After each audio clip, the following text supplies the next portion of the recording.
온 땅이여 여호와께 즐거운 찬송을 부를지어다. 기쁨으로 여호와를 섬기며 노래하면서 그의 앞에 나아갈지어다. 아멘. 할렐루야. 구원의 약속을 이루신 성탄의 은혜가 이곳에 가득하기를 소망합니다. 이 시간 다시 오실 주님을 기다리고 소망하는 마음으로 함께 찬양 올리시겠습니다.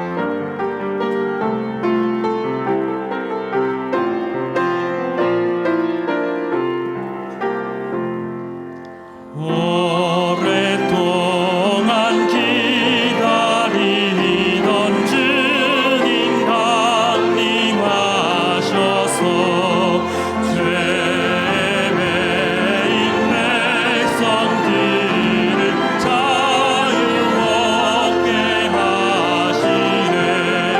주는 우리 소망이요 힘과 위로 되시니 오래 기다리던 백성 많은 함께 일어나서 하겠습니다. 모든 백성 구하려고 임금으로 오시니 영원토록 우리들을 친히 다스리시네. 죄로 사던 우리 마음 은혜로서 고치고 주의 빛난 보좌 앞에 이르도록 우리 손을 들고 죄로 사간 우리 마음 은혜로서 고치고 주의 빛난 보좌 앞에 이르도록 하소서. 한 주간의 삶을 돌아보며 함께 기도하겠습니다. 한 주간도 말씀대로 살아가지 못한 점이 있다면 용서하여 주시옵소서. 가장 어두운 시대라 할지라도 하나님 앞에서 신실하게 하시고 그리스도를 기다리는 성도가 되게 하여 주시옵소서. 돌보시는 하나님, 자유를 주시는 하나님, 세상의 구원자이신 예수를 주신 하나님을 송축하는 삶을 살아가는 저희들이 되게 하여 주시옵소서. 오늘 예배를 통해서도 큰 은혜를 경험하게 하시고 말씀에 순종하며 결단하는 시간이 되게 하여 주시옵소서. 우리 시간 마음을 모아 묵상하며 기도하시겠습니다. 주님 아버지 감사합니다. 주님 아버지 오늘도 이 날을 허락하시니 감사드리고 예배하게 하시니 감사드립니다. 주님 아버지 오늘 이 놀라운 주님의 역사를 일으켜 주시옵소서. 하나님의 말씀을 통하여 하나님께서 영광 가운데 임재하시고 하나님의 음성을 들려 주시옵소서. 주님의 역사가 나타나는 오늘 이 예배가 되게 하여 주시옵소서. 주님 아버지 역사하여 주시옵소서. 감사합니다. 주님 앞에 서게 하심도 감사하고 주님의 말씀을 듣게 하심도 감사합니다. 주님을 기다리는 마음으로, 주님을 사모하는 마음으로 이 자리에 하게 하여 주시옵소서. 이 모든 말씀 존귀하신 예수 그리스도 이름으로 기도드립니다. 아멘. 전능하사 천지를 만드신 하나님 아버지를 내가 믿사오며 그의 아들 우리 주 예수 그리스도를 믿사오니 이는 성령으로 잉태하사 동정녀 마리아에게 나시고 본디오 빌라도에게 고난을 받으사 십자가에 못 박혀 죽으시고 장사한 지 사흘 만에 죽은 자 가운데서 다시 살아나시며 하늘에 오르사 전능하신 하나님 우편에 앉아 계시다가 저리로서 산자와 죽은 자를 심판하러 오시리라. 성령을 믿사오며 거룩한 공회와 성도가 서로 교통하는 것과 죄를 사하여 주시는 것과 몸이 다시 사는 것과 영원히 사는 것을 믿사옵나이다. 아멘. 찬송하리로다. 주 이스라엘의 하나님이여 그 백성을 돌보사 속량하시며 우리를 위하여 구원의 뿔을 그 종 다윗의 집에 일으키셨으니 이것은 주께서 예로부터 거룩한 선지자의 입으로 말씀하신 바와 같이 우리 원수에게서와 우리를 미워하는 모든 자의 손에서 구원하시는 일이라. 우리 조상을 긍휼히 여기시며 그 거룩한 언약을 기억하셨으니 곧 우리 조상 아브라함에게 하신 맹세라. 우리가 원수의 손에서 건지심을 받고 종신토록 주의 앞에서 성결과 의로 두려움 없이 섬기게 하리라 하셨도다. 이는 우리 하나님의 긍휼로 인함이라. 이로써 돋는 해가 위로부터 우리에게 임하여 어둠과 죽음의 그늘에 앉은 자 비치고 우리 발을 평강의 길로 인도하시리로다. 그러므로 주께서 친히 징조를 너희에게 주실 것이라. 보라, 처녀가 잉태하여 아들을 낳을 것이요 그의 이름은 임마누엘이라 하리라. 아멘. 모두 자리에 앉아 주시기 바랍니다.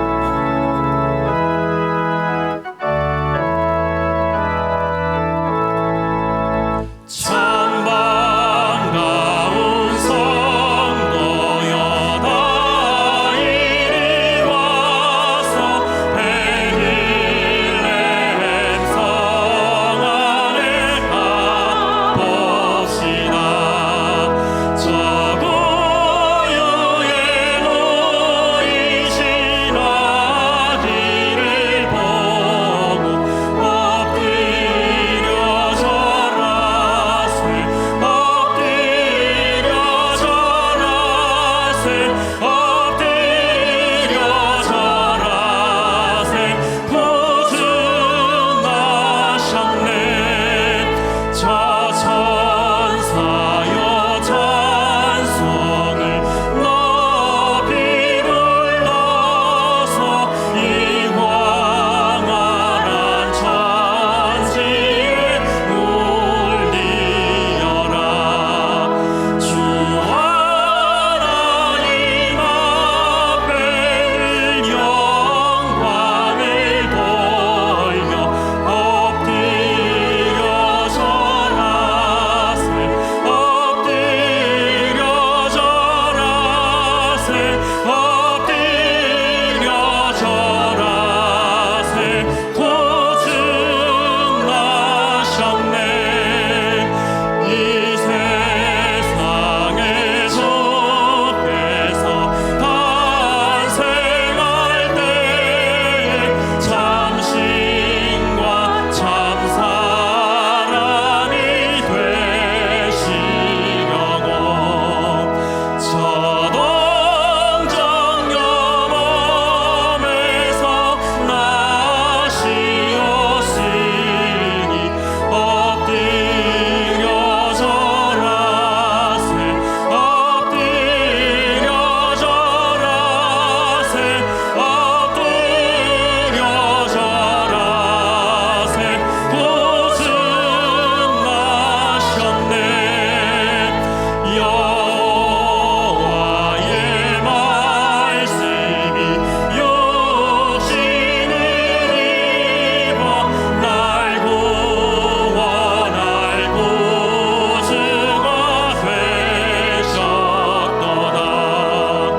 늘 감사한 찬송을 주 앞에 드려 엎드려 절하세 엎드려 절하세 엎드려 절하세 구주 나셨네.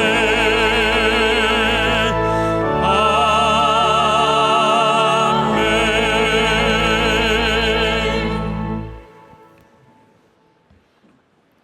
거룩하신 하나님 아버지, 우리를 위해 이 땅에 오신 만왕의 왕 예수 그리스도를 경배합니다. 온 인류의 죄값을 대신 짊어지시며 죽으시고 부활하심으로 죄인의 신분에서 의인의 신분으로 삼아주심을 찬양합니다. 우리가 약할 때 강함 주시고 가난할 때 부욕해 하신 주님 감사합니다. 대한민국과 모든 교회의 여러 가지 어려움 중에도 오늘까지 지켜주심을 진심으로 감사와 영광을 올려드립니다. 우리의 마음을 헤아리시고 살피시는 하나님, 지난 날을 돌아볼 때 하나님께서 우리에게 베푸신 사랑과 긍휼이 풍성하오나 성도의 삶에 있어서 자신을 돌아보니 부끄러운 것이 많습니다.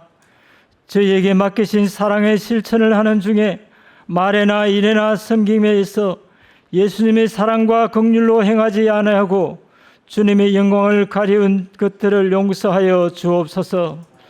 오직 주의 은혜로 구원받은 자답게 주님 앞에 바로 살기를 소망합니다. 하나님의 은혜로 대한민국이 부강하게 되고 신앙의 자유를 누리게 됨을 참으로 감사합니다. 대통령과 위정자들에게 지혜를 주셔서 선정을 베풀게 하여 주옵소서. 내년 4월 총선에 하나님 보시기에 합당한 사람들이 국회에 들어갈 수 있도록 온 백성들의 눈을 밝혀 주옵소서. 북한 독재 정권이 핵과 미사일로 자유를 위협할 때 주님께서 저들의 모략을 무력하게 하시고 남과 북이 복음으로 통일되게 도와주옵소서. 하나님께서 동신교회를 귀하게 사용해 주셔서 감사합니다. 대구와 한국교회에 더 선한 영향력을 끼칠 수 있도록 도와주옵소서. 제4차 로잔대회를 준비하는 과정에 앞장서 수고하는 종들에게 지혜와 능력을 주셔서 하나님께 영광이 되고 세계 선교에 귀하게 쓰임받게 하옵소서. 전 세계 선교 현장에서 헌신하는 선교사들의 기도가 선하게 응답되도록 늘 함께 하옵소서. 아프리카 세네갈의 전재범 양성금 선교사 부부가 교통사고로 부상을 당했다고 합니다. 주님께서 그들을 불쌍히 여기사 속히 고쳐 주옵소서. 새해에는 모든 성도가 예배와 교제, 교육, 훈련과 섬김, 전도와 선교, 봉사 사역에 각자의 형편에 따라 힘써 동참하게 하시고 사랑과 은혜가 넘치는 생명 공동체가 되도록 함께하여 주옵소서. 이 시간도 오직 주님의 도우심을 바라며 눈물로 기도하는 성도들을 불쌍히 여겨 주옵소서. 경제적인 어려움으로, 육신의 질병으로, 마음의 어려움으로 고통 중에 있는 성도들의 믿음으로 구하고 찾고 두드릴 때 고칠 자를 고쳐주시고 막힌 것을 뚫어주시고 닫힌 것이 열려지게 하여 주옵소서. 목사님을 통하여 선포되는 능력의 말씀이 우리의 심령을 새롭게 하시고 은혜 받은 대로 살기를 힘쓰는 저희들 다 되게 하여 주옵소서. 정성껏 준비한 찬양 주님 홀로 영광 받으시길 바라오며 예수님의 이름으로 기도하옵나이다. 아멘.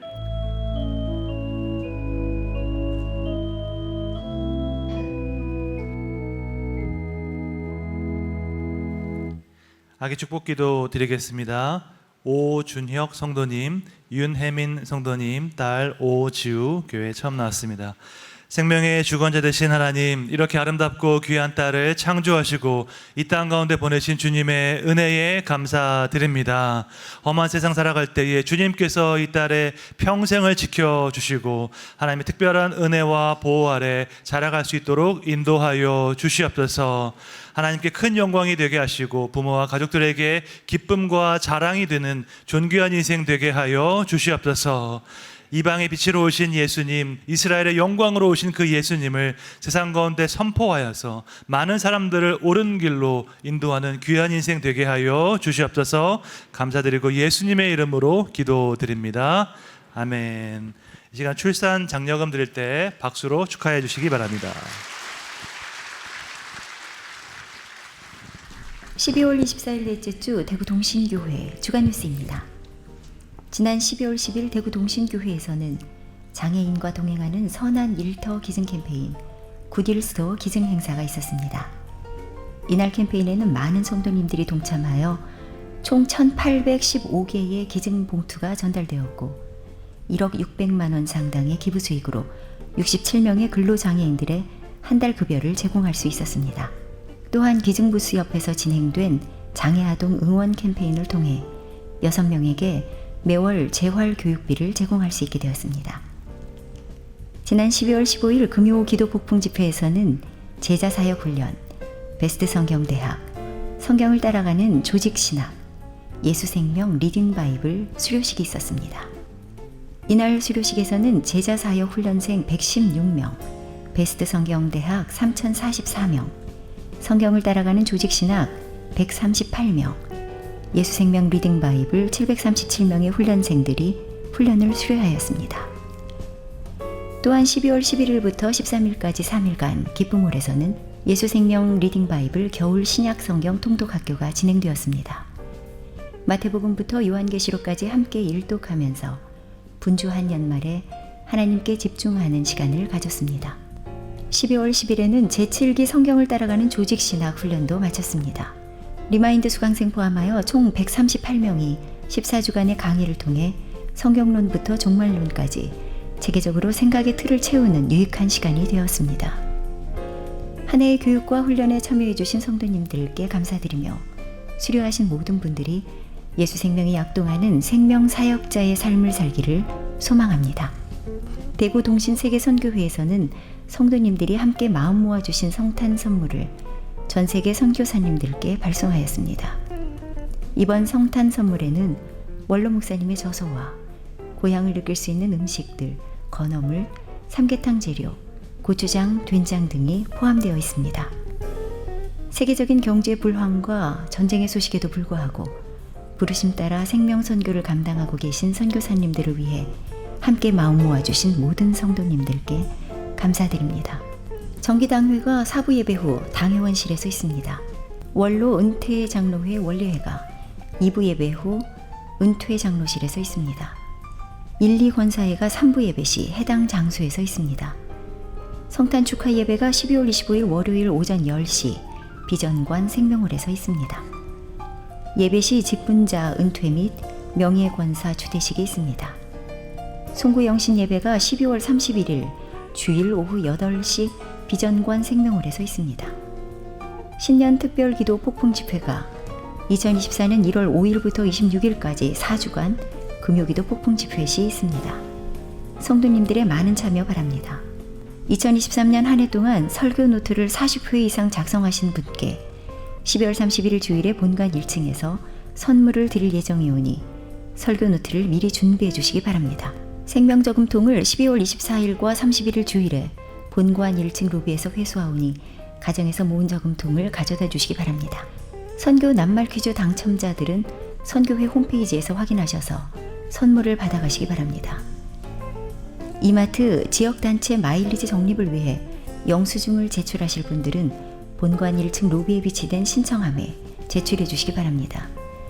2023년 9월 이후 발행분만 유효하며 포인트 적립으로 이웃돕기 성금에 사용할 예정입니다. 2024년 1월 첫째 주일부터 사부 예배 헌금은 베델홀 입구에 비치된 헌금함에 넣어주시기 바랍니다.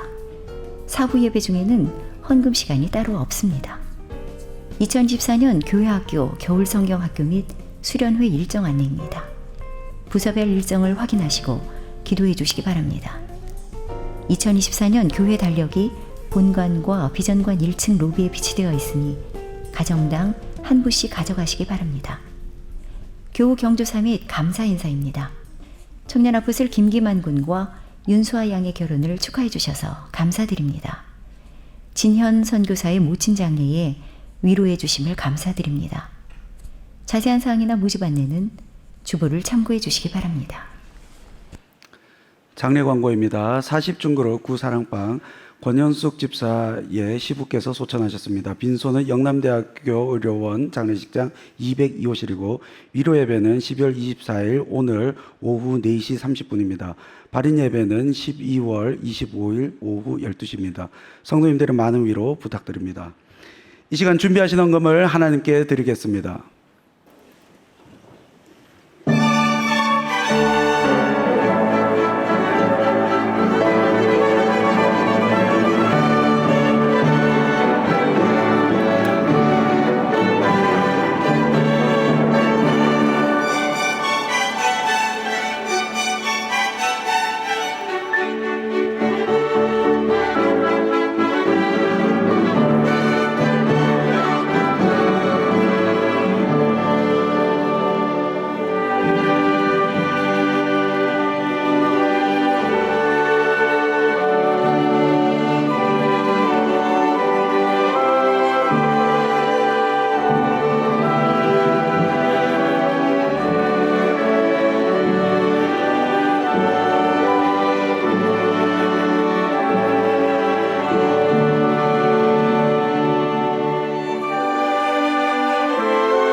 아멘. 하나님께 영광의 박수를 올려드리겠습니다.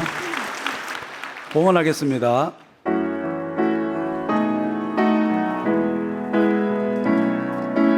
우리에게 향하신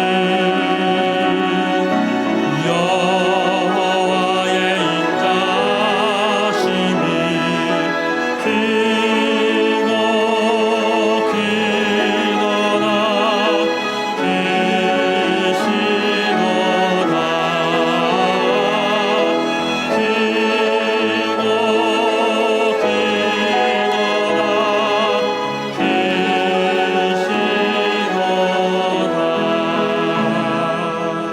살아계신 하나님 아버지, 이 시간 감사의 마음을 담아 정성껏 예물을 주님께 올려드립니다. 모든 손길 위에 함께 하시어 주님의 영광이 드러나게 하시고 하나님 나라 위에 귀하게 쓰여지게 하여 주시옵소서. 이 모든 말씀 존귀하신 예수 그리스도 이름으로 기도드립니다. 아멘. 오늘 우리에게 주시는 하나님의 말씀은 누가복음 2장 25절에서 33절 말씀입니다. 신약성경 90면에 있는 누가복음 2장 25절에서 33절 말씀을 다 같이 찾으셔서 저와 여러분이 한 절씩 교독하겠습니다. 예루살렘에 시므온이라 하는 사람이 있으니 이 사람은 의롭고 경건하여 이스라엘의 위로를 기다리는 자라. 성령이 그 위에 계시더라. 그가 보기 전에는 죽지 아니하리라 하는 성령의 지시를 받았더니 성령의 감동으로 성전에 들어가매 마침 부모가 율법의 관례대로 행하고자 하여 그 아기 예수를 데리고 오는지라. 시몬이 아기를 안고 하나님을 찬송하여 이르되 주제여, 이제는 말씀하신 대로 종을 평안히 놓아 주시는도다. 내 눈이 주의 구원을 보았사오니 이는 만민 앞에 예비하신 것이요 이방을 비추는 빛이요 주의 백성 이스라엘의 영광이. 다 같이 읽겠습니다. 그의 부모가 그에 대한 말들을 놀랍게 여기더라. 아멘.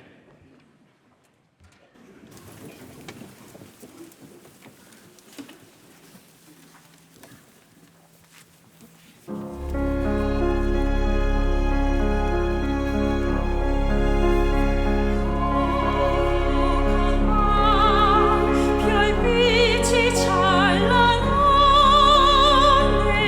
거룩하신 우리 주 나셨네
아멘. 하나님께 영광의 박수 드립니다. 귀한 찬양 감사드립니다.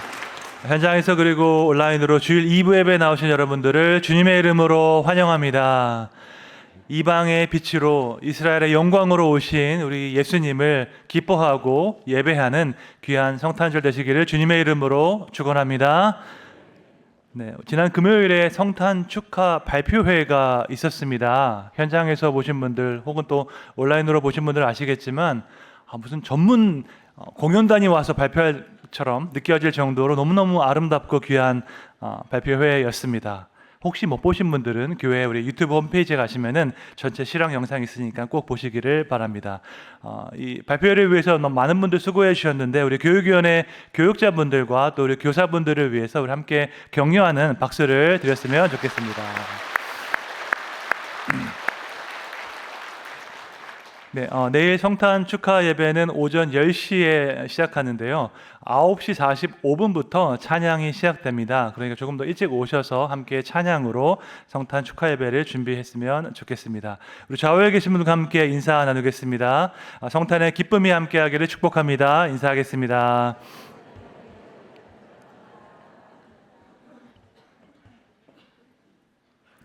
현대인들은 무척 바쁘게 살아갑니다. 시간의 효율성을 극대화하기 위해서 우리가 분초를 다툰다고 해서 현대 사회를 분초 사회라고 부르기도 합니다. 한 연구에 따르면 현대인들은 과거에 비해서 더 빠르게 말을 한다고 합니다. 짧은 시간에 최대한 많은 정보를 듣기 원하기 때문이죠. 예전에는 뉴스나 라디오 진행자가 천천히 말을 했다면 이제는 말을 천천히 하면 조금 답답해 하기도 한다고 합니다. 요즘은 영상 재생 속도를 1배, 1.25배, 1.5배 등 다양하게 할 수 있습니다. 한 케이블 TV의 통계에 따르면 영화나 드라마를 정상 속도보다 더 빠르게 보는 고객의 비율이 39%에 이른다고 합니다. 뿐만 아니라 유튜브에서는 영화나 드라마의 내용을 요약해주는 채널이 큰 인기를 끌기도 합니다. 시간을 효과적으로 사용하기 위해서 현대사회에서는 멀티태스킹이 보편화되었습니다. TV를 보면서 SNS를 하고 쇼핑을 하면서 카톡을 보내는 것이 당연해졌습니다. 동시에 여러 가지 일을 할 수 있어야지 시간을 아낄 수 있다고 생각하기 때문입니다. 그런데 모든 것이 빠르게 진행되는 이 가속화 시대에 우리가 잃어버린 것이 하나 있습니다. 그것은 바로 집중력입니다. 미국 샌디에고 주립대학의 진 트웬지 교수는 미국인들의 집중력에 관한 연구를 진행했습니다. 대학생들의 컴퓨터 사용을 분석해 본 결과 평균 65초마다 하는 일을 전환한다는 사실을 발견했습니다. 그러니까 컴퓨터로 과제를 하다가 65초 만에 이메일을 확인하고 또 과제하다가 65초 만에 유튜브를 보는 것입니다. 그러면 성인들은 나을까요? 성인들은 한 가지 일에 집중할 수 있는 시간이 평균적으로 3분이라고 합니다. 남의 일이 아니죠. 여러분 댁에 가셔서 성경을 펴고 3분 동안 읽어보십시오. 휴대폰 확인하지 않고 다른 것에 눈을 팔지 않고 3분 동안 무언가를 집중해서 하는 것이 쉬운 일인지 어려운 일인지 확인해 보십시오. 모든 것이 빠르게 돌아가는 사회에 살면서 우리는 집중력을 잃어버렸습니다. 단지 책을 읽는 집중력만 잃은 것이 아닙니다. 인생에서 가장 중요한 가치를 생각하는 집중력도 잃어버렸습니다. 분초를 아끼면서 바쁘게 살아가고 있지만 과연 무엇을 위해서 내가 이렇게 바쁘게 살아가는지는 생각하지 않는 것입니다. 특히 죽음 이후의 영혼의 문제에 대해서는 아무 생각을 하지 않는 경우가 많이 있습니다. 노후 대비는 열심히 하고 있지만 사후 대비는 아무런 관심이 없습니다. 정말 아이러니하지 않습니까? 분초를 아끼면서 열심히 살아가고 있는데 정작 영혼의 문제에 대해서는 무관심한 사회입니다. 시간을 아끼는 것은 좋은 일이지만 그렇게 시간을 아껴서 잠시 있다가 사라지는 것들을 위해서 살아가는 것은 지혜로운 일이 아닙니다. 그러다 보니 어느 날 갑자기 이제 죽음이 찾아오면 그 앞에서 우리는 절망하고 낙담하게 됩니다. 죽음 앞에서 나는 인생을 잘 살았고 정말 지금 죽어도 여한이 없다고 말할 수 있는 사람은 거의 없을 것입니다. 만약에 여러분께서 한 달 뒤에 죽게 된다면 여러분은 어떤 반응을 보이시겠습니까? 주님, 지금 저를 데려가셔도 참 좋습니다. 정말로 감사합니다. 이렇게 반응할 수 있겠습니까? 어느 누구도 이렇게 말하기 쉽지 않을 것입니다. 그런데 오늘 본문을 보면 그렇게 말한 사람이 등장합니다. 주님, 이제는 주의 종을 평안히 가게 하십시오 라고 말했던 사람이 나옵니다. 그의 이름은 시므온이었습니다. 오늘은 이번 시리즈의 마지막 설교로 시므온의 노래에 대해서 살펴보겠습니다. 오늘 본문은 시므온을 이렇게 소개합니다. 누가복음 2장 25절 함께 읽겠습니다. 예루살렘에 시므온이라 하는 사람이 있으니 이 사람은 의롭고 경건하여 이스라엘의 위로를 기다리는 자라 성령이 그 위에 계시더라. 아멘. 성경은 이제 시므온을 소개하면서 의롭고 경건한 사람이다라고 말씀합니다. 의롭고 경건하다라는 표현은 누가복음을 적은 저자 누가가 좋아했던 표현입니다. 하나님을 경외하고 그분 앞에서 옳은 길로 행하는 사람을 표현하는 설명이었습니다. 예를 들어서 예수님의 무덤을 준비했던 아리마대 요셉을 이렇게 소개했고요. 또 하나님을 경외했던 로마 백부장 고넬료에게도 이 표현을 사용했습니다.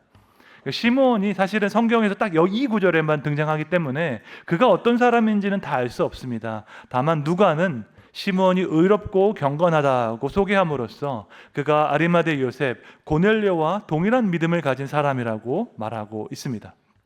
또한 시므온은 이스라엘의 위로를 기다리는 사람이었습니다. 위로를 기다린다는 말은 구원자를 기다린다는 뜻입니다. 여기서 구원자는 하나님께서 약속하신 메시아입니다. 이사야 선지자는 메시아가 가져다 줄 위로에 대해서 이렇게 예언했습니다. 이사야 61장 2절에 나와 있습니다. 함께 읽겠습니다. 여호와의 은혜의 해와 우리 하나님의 보복의 날을 선포하여 모든 슬픈 자를 위로하되. 하나님께서 약속하신 그 메시아가 오시면 은혜의 해를 선포하고 보복의 날을 선포할 것입니다. 메시아가 와서 우리를 억압하던 그 사탄을 멸하실 것이기 때문에 모든 슬픈 자들이 위로를 얻을 것이다 라고 예언했습니다. 그러므로 하나님의 위로를 기다린다는 것은 하나님께서 약속하신 메시아, 즉 구원자를 기다린다는 뜻입니다. 구원자를 기다린다는 것은요, 내 스스로의 힘으로 해결할 수 없는 문제가 있다는 것을 인정하는 것입니다. 나에게는 이 문제를 해결할 수 있는 지혜도 없고 힘도 없기 때문에 하나님께서 약속하신 그 구원자를 기다리고 있습니다. 여러분은 여러분의 문제를 얼마나 해결할 수 있습니까? 자기 힘으로 해결할 수 있는 문제가 과연 얼마나 될까요? 솔직히 말해서 내 힘으로 해결할 수 있는 문제는 간단한 것 몇 가지밖에 없습니다. 대부분의 문제들은 내 능력을 넘어서는 것들이 많습니다. 예를 들어서 자녀의 진로 문제를 내 마음대로 할 수 없습니다. 인간관계의 복잡한 문제를 내 마음대로 할 수가 없습니다. 또한 건강 문제를 내 마음대로 해결할 수 없습니다. 우리가 고민하고 염려하는 수많은 문제는 내 능력을 넘어서는 문제가 많습니다. 그러므로 우리에게는 구원자가 필요합니다. 우리의 인생 가운데 찾아오셔서 상황을 주관하시고 우리에게 힘을 주실 구원자가 필요한 줄로 믿습니다. 문제를 해결할 수 있는 능력은 내 안에 있지 않습니다. 외부에서 나를 붙잡아주고 나를 구원해줄 그 구원자 메시아가 필요한 것입니다. 이것을 인정할 수 있는 사람이 지혜로운 사람입니다. 요즘 시대에 유행하는 자기계발서, 동기부여 강사들이 말하는 특징이 있습니다. 그들은 한결같이 이렇게 가르칩니다. 당신의 마음을 따라가라. Follow your heart. 아주 사실은 너무 유명한 어떤 표어처럼 되어 있죠. 이 말은요, 인간의 본성을 선하게 보는 세속주의자들의 가르침입니다. 여러분의 마음에는 무엇이 있습니까? 우리의 마음을 따라가면 어떠한 일이 벌어지게 될까요? 대부분의 사람들 마음 가운데는 탐욕이 있습니다. 우리는 더 많은 돈을 원합니다. 더 큰 집을 원하고 더 좋은 차를 원합니다. 그러면 그 마음을 따라가면 어떻게 될까요? 그것이 성공하는 길이 될 수 있을까요? 제가 몇 주 전에 생태계 위기에 대한 설교를 했습니다. 창조 세계를 돌보는 것이 얼마나 중요한 선교의 영역인지 말씀드렸습니다. 이런 말하는 것은 쉽습니다. 하지만 이것을 실천하는 것은 어려운 일입니다. 생태계를 보호하기 위해서 내가 편리한 것을 포기하는 것은 사실 귀찮고 어려운 일입니다. 그런데 그것보다 훨씬 더 어려운 것이 있습니다. 그것은 생태계를 보호하기 위해서 돈을 포기하는 것은 훨씬 더 어려운 일입니다. 이제 얼마 전에 대구 외곽 지역에서 한 폐기물 야적장에서 화재가 났습니다. 그러니까 1시간 정도 떨어진 거리에서도 우리가 매캐한 연기를 느낄 수 있을 정도로 큰 화재였습니다. 폐기물장 화재에 관한 기사를 읽다가 제가 놀라운 사실을 한 가지 알게 되었습니다. 폐기물 처리 비용이 엄청나게 많이 드는데 화재가 나서 그 화재 벌금을 내게 되면 그 처리 비용의 10분의 1만 벌금으로 내면 된다는 것입니다. 최근에 있었던 그 화재가 일부러 낸 것인지 아닌지 저는 알지 못합니다. 아마 경찰에서 조사를 하겠죠. 그런데 폐기물을 정상적으로 처리하는데 비용이 엄청나게 많이 든다면 누구나 유혹을 받을 것입니다. 생태계를 보호하기 위해서 돈을 포기하는 것은 어려운 일이기 때문입니다.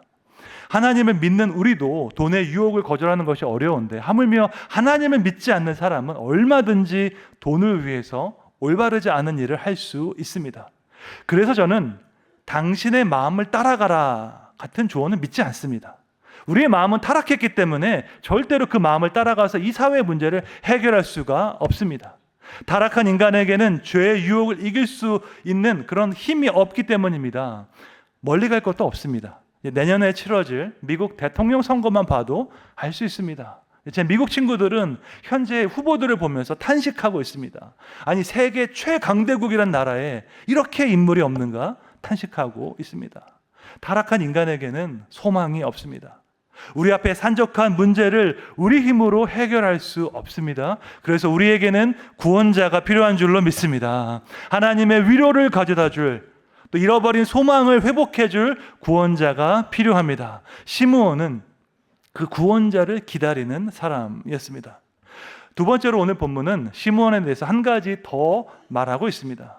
그것은 그가 성령과 동행하는 사람이었다 하는 것입니다. 누가복음 2장 25절에 보니까 성령이 그 위에 계시더라라고 말씀하고, 그 다음 절에 보니까 성령의 지시를 받더니, 또 그 다음 절에 보니까 성령의 감동으로 성전에 들어가매 말씀하고 있습니다. 그러니까 이 짧은 구절에 시므온의 인생을, 그의 행동을 설명하는데 성령이 무려 3번이나 등장합니다. 성령이 그 위에 계시고 성령의 지시를 받고 성령의 감동으로 행하고 있습니다. 시므온이 성령과 동행하는 사람인 것을 강조하고 있습니다. 여러분, 시므온은 구약시대의 사람입니다. 아직 예수님께서 공생의 사역을 시작하지 않으셨기 때문에 지금 이 시기는 구약시대입니다. 구약시대에는 성령께서 항상 임재하기보다는 어떤 특정한 시기에 특정한 사람에게만 임하셨습니다.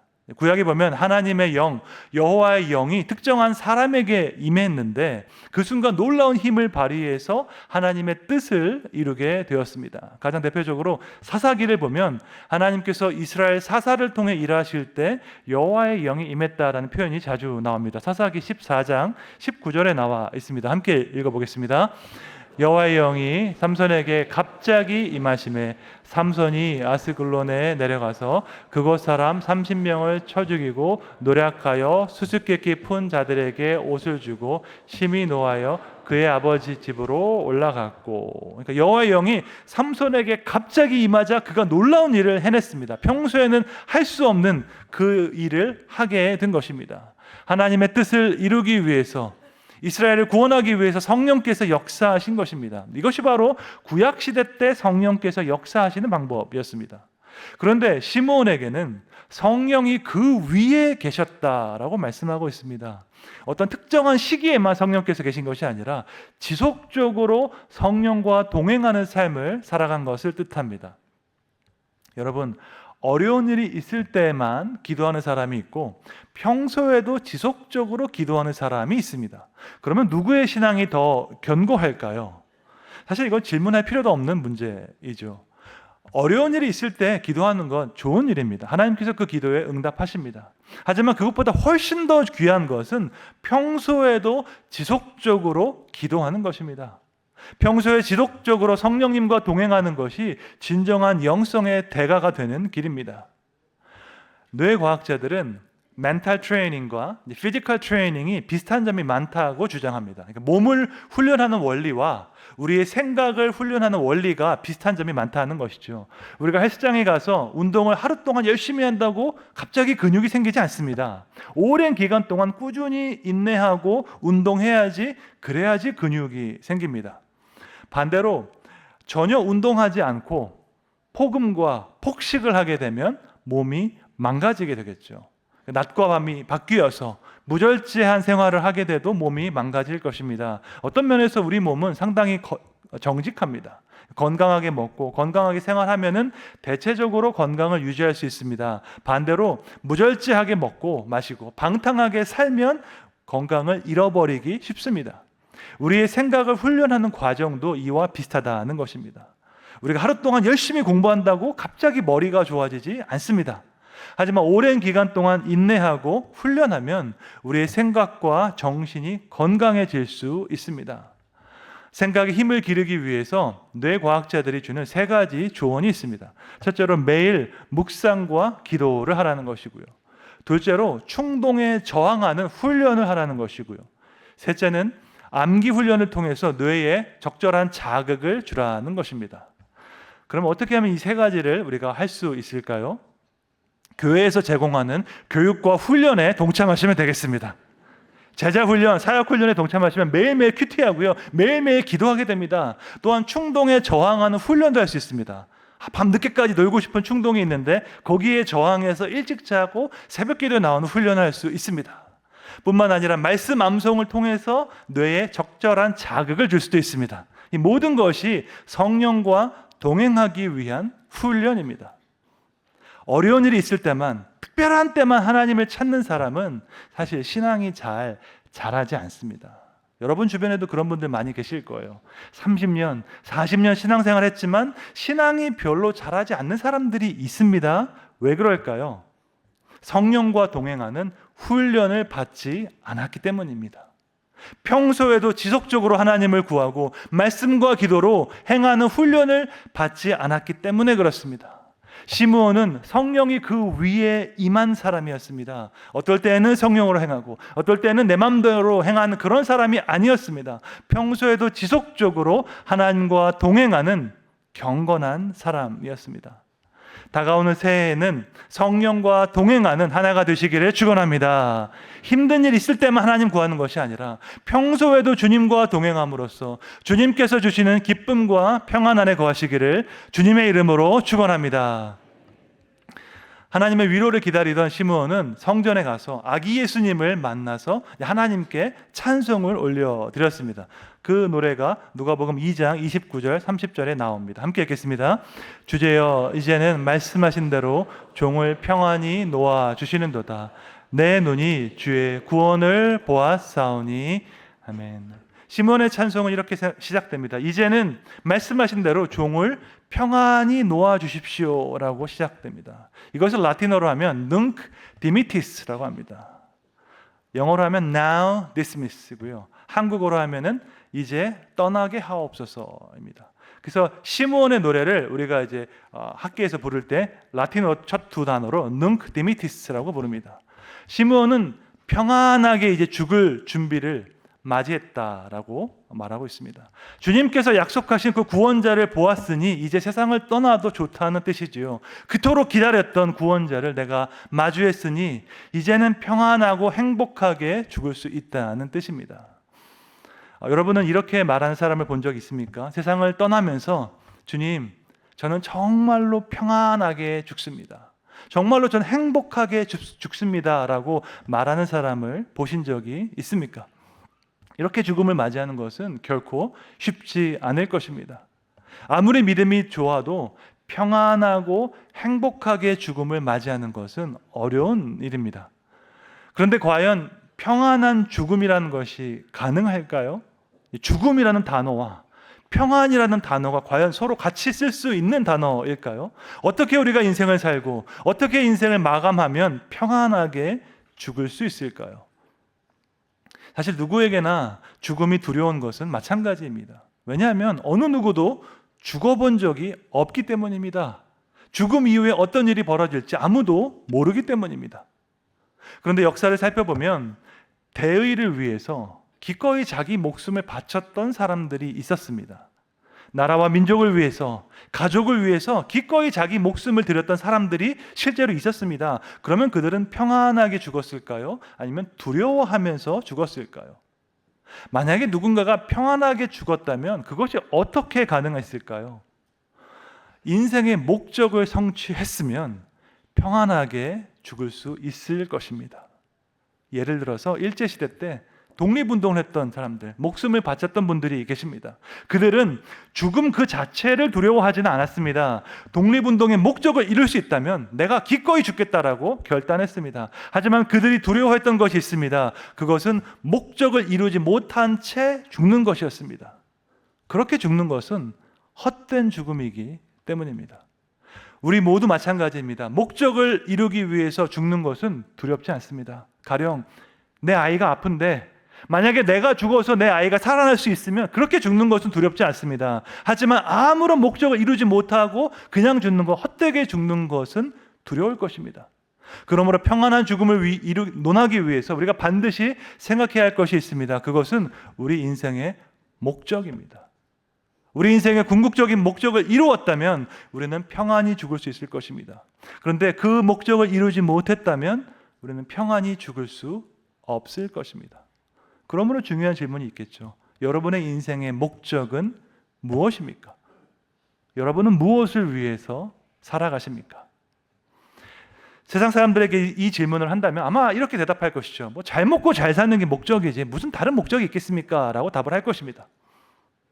잘 먹고 잘 사는 것이 인생의 목적이 될 수도 있습니다. 그런데 그 목적을 이루었다고 행복하는 사람 만나보기 어렵습니다. 평생 호의호식하면서 온갖 좋은 것 다 누리고 나서 죽으면서 주님, 저는 평안하게 죽습니다라고 말하는 사람 없을 것입니다. 오히려 잘 먹고 잘 사는 사람일수록 죽는 것이 안타깝고 두려울 것입니다. 이것이 무엇을 말해줍니까? 잘 먹고 잘 사는 것이 인생의 목적이 될 수 없다는 것입니다. 충분히 잘 먹고 충분히 잘 살았다고 해서 만족하면서 세상을 떠나는 것이 아니라는 것입니다. 우리는 그것보다 훨씬 더 큰 목적을 원하고 있습니다. 내 인생보다 훨씬 더 큰 목적, 내 모든 것을 다 드려도 아깝지 않은 그 궁극적인 목적을 찾고 있는 것이지요. 미국의 릭 워렌 목사님은 이렇게 이야기했습니다. 우리가 지금 이곳에서 사는 것은 존재의 끝이 아니고 그 후에 영원이라는 것이 있으며 지금의 삶이 영생을 위한 준비 과정이라는 것을 깨닫는다면 우리는 지금과는 다르게 살기 시작할 것이다.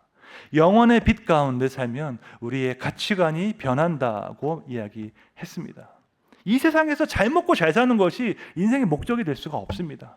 그것을 이루고 내가 원하던 모든 소원을 다 이룬다고 해서 그것이 내 인생의 목적이 될 수 없습니다. 평생 그렇게 살다가 죽음 앞에 서게 되면 평안하게 세상을 떠날 수 없을 것입니다. 시므온은 하나님께서 약속하신 구원을 보기 원했습니다. 일평생 성령과 동행했던 그는 하나님께서 보내신 구원자를 보기 원했습니다. 그리고 성령의 감동으로 성전에 들어갔을 때 아기 예수님을 만나게 되었습니다. 사실 예수님은 아직 세상을 위해서 아무 일도 하지 않으셨죠. 천국 복음을 전파하지도 않으셨습니다. 그런데 아기 예수를 보는 순간 성령께서 시므온에게 깨닫게 하셨습니다. 바로 이분이 세상을 구원할 메시아다라고 말씀해 주셨습니다. 그러자 감사와 감격으로 벅찬 시므온이 그 아기 예수님을 안고서 이렇게 고백하는 것입니다. 이제 종을 평안히 떠나게 하옵소서라고 고백했습니다. 시므온은 평안하게 죽을 준비가 되었습니다. 왜냐하면 자기 욕심이 아니라 그는 하나님의 약속을 기다렸기 때문입니다. 평생 동안 내가 기다렸던 하나님의 약속이 이루어진 것을 직접 목도했기 때문입니다. 물론 정확하게 말해서 약속이 다 이루어진 것은 아니지요. 시므온이 본 것은 예수님의 십자가와 부활이 아니라 아기 예수님밖에 없었습니다. 그럼에도 불구하고 그 아기 예수님을 통해서 하나님의 구원이 어떻게 성취될지 그는 믿음으로 보았습니다. 그리고 고백했습니다. 이제 종을 평안히 떠나게 하옵소서라고 고백했습니다. 시므온이 평안한 죽음을 맞이했다면 우리도 그렇게 할 수 있을 줄로 믿습니다. 시몬과 같이 일평생 성령과 동행할 때 그렇게 될 수 있습니다.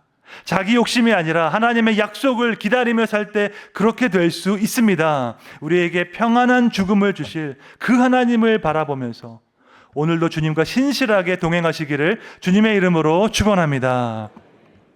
이어서 시므온은 하나님의 구원이 세계 모든 민족을 위한 것임을 고백하고 있습니다. 이것은 매우 선교적인 신앙 고백입니다. 누가복음 2장 31절 32절 함께 읽겠습니다. 이는 만민 앞에 예비하신 것이요 이방을 비추는 빛이요 주의 백성 이스라엘의 영광이니이다 하니. 여기서 만민은 영어로 all peoples입니다. 하나의 민족이 아니라 모든 민족을 뜻하는 복수로 되어 있습니다. 예수님께서 행하실 그 구원은 세계 모든 민족을 위한 것이라는 것입니다. 또한 시므온은 예수님을 가리켜 이방을 비추는 빛이요 주의 이스라엘의 영광이라고 고백하고 있습니다. 이방을 비추는 빛은 이방인들을 위한 진리의 빛, 계시의 빛이라는 뜻입니다. 이것은 예수님을 통해서 유대인뿐만 아니라 이방인들까지도 하나님께 나아올 수 있다는 의미입니다. 성경에 보면 두 가지 종류의 계시가 나옵니다. 하나는 일반 계시, general revelation이고 둘째는 특별 계시, special revelation입니다. 일반 계시는 모든 사람들에게 주어진 진리입니다. 이성과 자연 세계를 통해서 창조주 하나님을 알 수 있는 그 지식입니다. 반면에 특별 계시는 구원받은 자들에게만 주어진 진리입니다. 이것은 성경과 예수님을 통해서 구원자 되신 하나님께 나아올 수 있는 지식입니다. 그러면 일반 계시가 중요할까요? 특별 계시가 중요할까요? 이 세상에서 잘 먹고 잘 살고 성공하기 위해서는 일반 계시가 중요할 수 있습니다. 하지만 일반 계시만으로는 절대로 구원에 이를 수 없습니다. 구원받기 위해서, 다시 말해서 죄의 노예에서 해방되기 위해서는 특별 계시가 필요합니다. 그런데 자유주의 신학자들은 일반 계시를 더 강조하는 경향이 있습니다.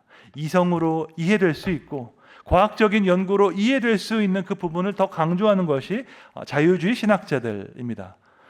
여러분 혹시 이런 이야기를 들어보신 적 있으십니까? 하나님은 우리에게 두 권의 책을 주셨다. 하나는 성경이고 다른 하나는 자연이다 라는 말입니다. 이 말은 절반만 맞고 절반은 틀립니다. 하나님께서 우리에게 그분을 알 수 있는 두 권의 책을 주신 것은 맞는 말입니다. 하지만 이 두 권의 책이 절대로 동등한 권위를 가지고 있지 않습니다. 성경과 자연은 절대로 동등한 권위를 가지고 있지 않습니다. 아무리 자연을 연구해도 어떻게 구원을 받을 수 있는지 알 수 없기 때문입니다. 열심히 자연을 연구해도 창조주가 있다는 사실까지는 알 수 있습니다. 하지만 그 창조주와 깨어진 관계가 어떻게 회복될 수 있는지 일반 계시로는 알 수 없습니다. 일반 계시를 통해서 창조주 하나님을 알 수는 있지만 그분께 나아올 수 있는 길은 알 수 없습니다. 하나님께 나아올 수 있는 방법은 오직 특별 계시를 통해서만 알 수 있습니다. 특별 계시의 완성은 인간의 몸을 입고 이 땅 가운데 오신 예수 그리스도이십니다.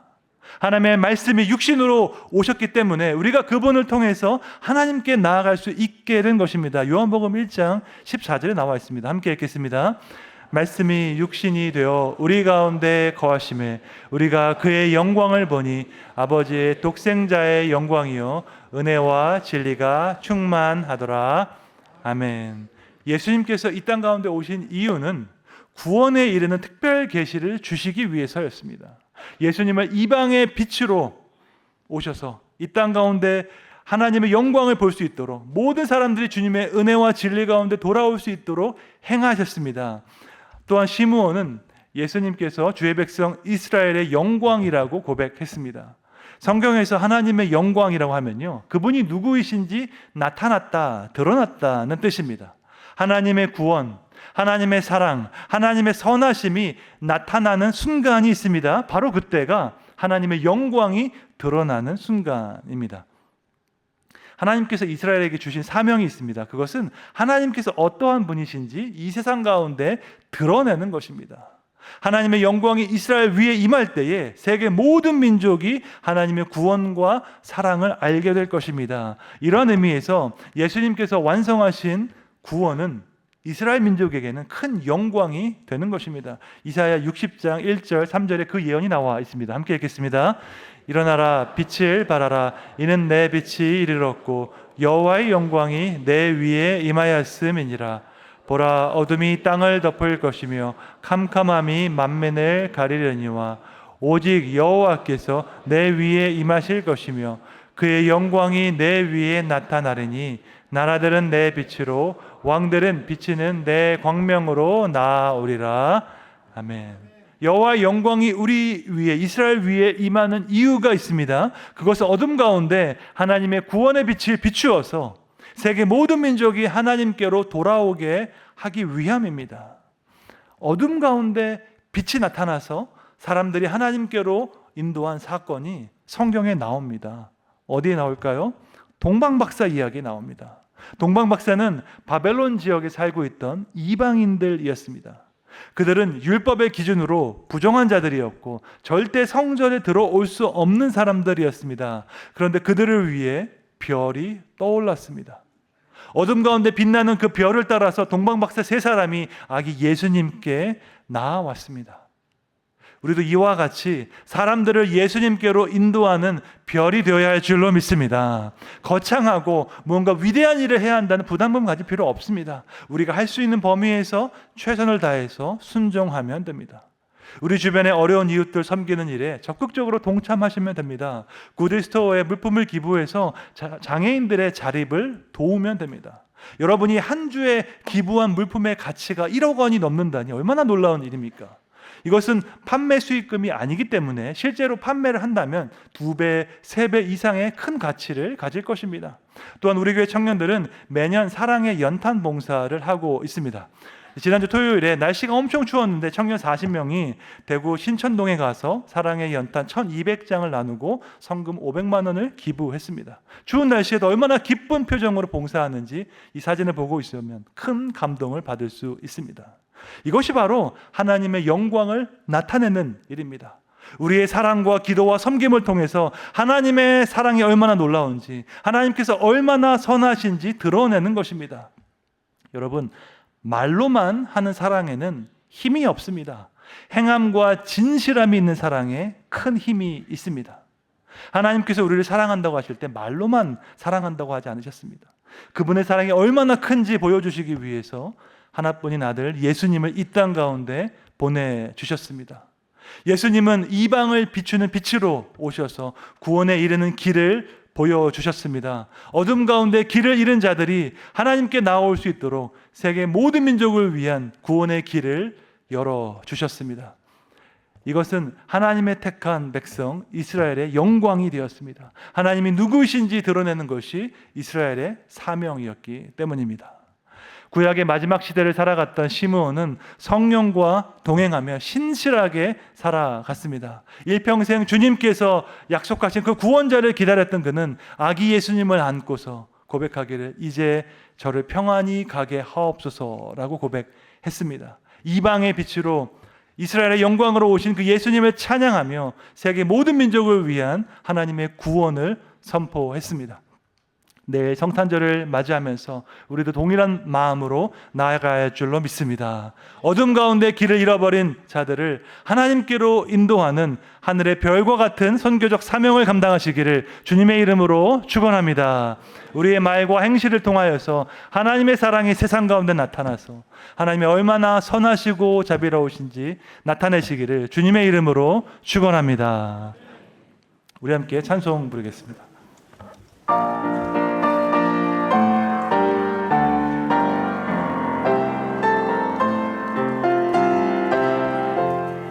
천사 찬송하기를 거룩하신 구주께 영광 돌려보내세 구주원을 하셨네. 크고 작은 나라들 기뻐하다 하여라. 영광 받을 왕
의로우신 예수님 평화의 왕이시고 세상 빛이 되시며 우리 생명 되셨네 죄인들을 불러서 거듭나게 하시고 영생하게 하시니 왕께 찬양하여라 영생하게 하시니 왕께 찬양하여라.